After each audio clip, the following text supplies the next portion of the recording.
नाच रे पत्थर की 1 और 2 में लिरिक्स सेम था, म्यूजिक अलग था, तो इसमें क्या नाच रे पत्थर की 3 कब तक आएगा?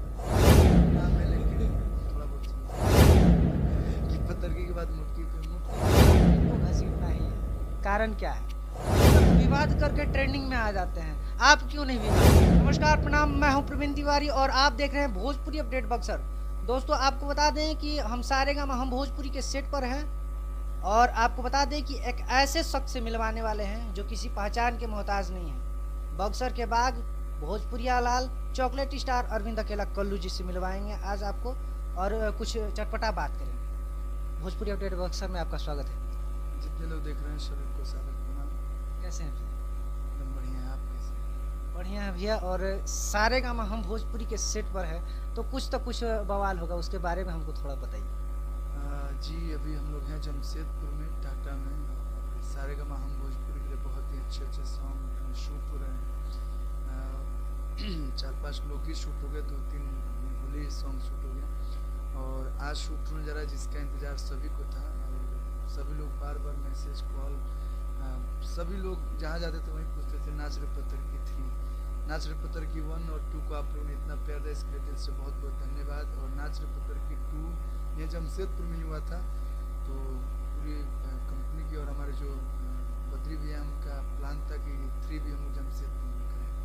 तो आज फाइनली शूटिंग हो जाएगा और देखते हैं प्लानिंग के साथ अच्छे से यूज करेंगे। नाच रे पत्थर की 1 और 2 में लिरिक्स सेम था, म्यूजिक अलग था, तो इसमें क्या अलग होने वाला है? इसमें सब कुछ चेंज है, लिरिक्स भी चेंज है और म्यूजिक भी चेंज है और बहुत हम लोग की पूरी टीम ने बहुत मेहनत किया है। दर्शकों के हाथ में है कि उनको कैसा लगता है।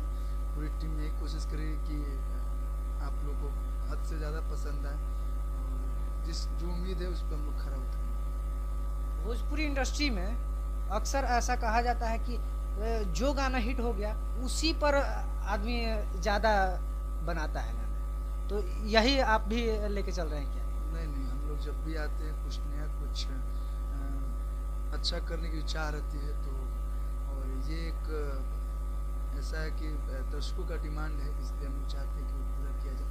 देखते हैं 3 को अगर प्यार मिला तो नाच रे पत्थर की 4 भी आएंगे। देखिए, नाच रे पत्थर की 4 भी आएगा, तो आप लोग ढेर सारा शेयर कर दीजिए और जब नाच रे पत्थर की 3 आएगा तो गर्दा उड़ा दीजिएगा। नाच रे पत्थर की 3 कब तक आ रहा है?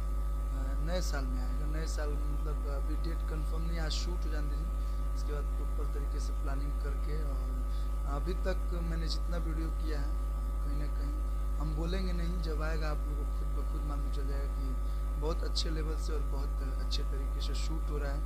ऑडियो भी बहुत तगड़ा है और वीडियो तो जमशेदपुर आए हैं तो अच्छा होगा। सारेगामा हम भोजपुरी का तो ऐसे ही ब्रांडेड सॉन्ग होता है, जब भी आता है ट्रेंडिंग में आता है, तो क्या ये भी गाना ट्रेंडिंग में आ सकता है? वो दर्शक बताएंगे, दर्शक प्यार देंगे तो क्यों नहीं है। दर्शक के ऊपर है, हम लोग केवल मेहनत कर सकते हैं, बाकी श्रोता जो हमारे दर्शक है, जो सुनते हैं, जो देखते हैं, क्या। आज आप बहुत ज़्यादा खूबसूरत लग रहे हैं, इसका क्या राज है? कुछ नहीं, मेकअप कराए हैं थोड़ा बहुत और क्या। शूट पे जाना है तो मेकअप वेकअप करा लिए हैं, वैसे भी थोड़ा बहुत सुंदर है। कल्लू नाम है लेकिन थोड़ा बहुत सुंदर है। आप अक्सर पतरकी के ऊपर पीछे पड़े रहते हैं, आपको पतरकी स्टार कहा जाए तो कम होगा क्या? नहीं, हमको नागराज लोग बोलते हैं उसी मुझको से।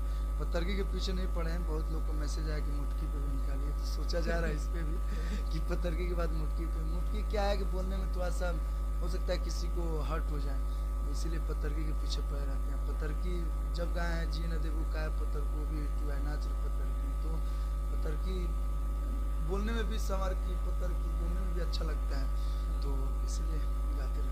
इंटरटेनमेंट पर्पस के लिए तो आप मोटकी भी कह सकते हैं, तो कोई फर्क ज़्यादा नहीं पड़ता। देखा जाएगा आगे, इस पे भी विचार किया जाएगा। एक दो लड़कियां हैं जो थोड़ी बहुत उल्लू उल्लू हैं, तो वो लोग बोले कि हम लोग के लिए कब ला रहे हैं, तो ऐसा सॉन्ग लाएंगे जिससे कोई किसी को हर्ट ना हो।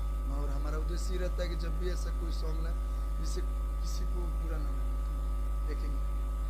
आप इतना अच्छा बात करते हैं, लोगों को मनोरंजन करते हैं, मगर आपके पीछे हाथ धो के पड़ गया है लोग कि विवाद में इनको घसीटना ही है, कारण क्या है? लोगों का काम है, उन लोगों का काम है विवाद करना, हमारा काम है काम करना। तो हम काम करेंगे और थोड़ा बहुत अगर थोड़ा बहुत होता है तो ठीक लगता है चलो, लेकिन हाँ जब ज़्यादा होता है तो मतलब खुद को भी थोड़ा बहुत मतलब लगता है कि नहीं यार ऐसा नहीं होना चाहिए। तो भोजपुरी इंडस्ट्री में विवाद कहीं ना कहीं थमने का नाम नहीं ले रहा है, जब मतलब कुछ ना कुछ होते रह रहा है, तो ये सब नहीं होना चाहिए। और ऐसा नहीं है विवाद पे आप लोग ध्यान ही मत दीजिए, आजकल देखिए गाना सबका चल रहा है, सब स्टारों का चल रहा है, तो रीज़न यही है कि सब लोग अच्छा कर रहे हैं, सब लोग अच्छा गा रहे हैं, तो ही तो गाना चल रहा है। यहाँ पर लोग विवाद करके ट्रेंडिंग में आ जाते हैं, आप क्यों नहीं विवाद करते हैं? नहीं, ये गलत है। काम करते हैं तो ही लोग ट्रेनिंग में आते हैं। जो ये सोचता है कि विवाद करने से लोग ट्रेनिंग में आते हैं, ये बिल्कुल गलत बात है। काम अच्छा करवे नहीं करिए या विवादे करिए तो ट्रेनिंग में क्यों ना आएगा। चाहे कोई किसी के दिल पे अगर कोई राज करता है, चाहे वो 4 साल 5 साल 10 साल 15 साल 20 साल जो भी, तो वो काम करता है तो ही उसके दिल पर राज करता है। और जो चुटपुटिया होते हैं वो आएंगे, गाना गाएंगे, इसके बाद चले जाएंगे, कोई उसको पूछता भी नहीं है। गलत गा के कोई भी चाहेगा कि हम 5 साल 10 साल या ज़िंदगी भर दर्शकों के दिल पर राज करना है, तो आपको अच्छा काम करना ही होगा। और कुछ ना कुछ चेंज समय के हिसाब से, पहले होता था कि हम लोग ढोलक तबला पे गाना आता था, लाइव उसको बोलते थे, फिर सीक्वेंस का दौर आया, डीजे पे आजकल लोग गाना दे रहे हैं, फिर बीच में कुछ ना कुछ रिदम और वेस्टर्न दोनों को मिक्स करके, तो समय के हिसाब से जो मैटर चले उसको गाना चाहिए। कभी